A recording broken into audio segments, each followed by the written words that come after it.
Sveiki! Mani sauc Mārtiņš. Es jums pastāstīšu šo to par sevi. Lieta ir tāda. Man patīk braukāties ar riteni.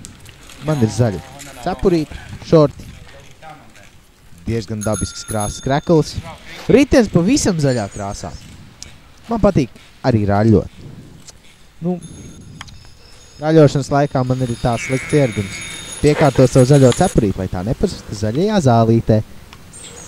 Manam kaimiņam ir 6 litru turbo dīzelis. Zinu, ko tas nozīmē. Slāviskas vārdiņš ir atpakaļ! Bet man ir kaut kāds labāks ieteikums. Risinājums visiem, kuriem patīk domāt zaļi darīt, zaļi tur visādākas zaļākas lietiņas. Tais ir blaķeni. Vēlo blaķeni uz parastot. Mēs daram tā. Paņemam riteni. Kāds nu katram ir. Izmantojam vecās trepītes, vecās trubas, veco spogulīti no Žiguļa vai Moskviča. Paņēmu savu čombu un devāmies uz veikalu pēc salātlapām. Tā viņš man iestūma. Jauc mums pietiek, ja gribās. Varam uzgriezt saulītes, veselas 2. Tā nu es minu, es darbojos uz 2 kā tupeļmotoru. Domāju ekoloģiskas domas.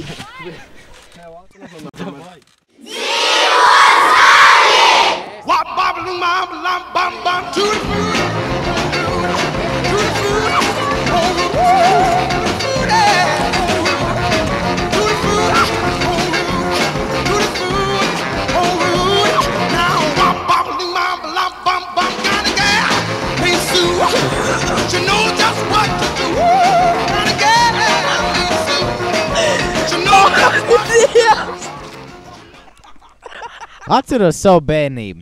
Tā nebija no tām vieglākajām. Spēlējos ar koka rotaļlietām uz betona grīdas un neko saldāk par burkā nebija ēdis.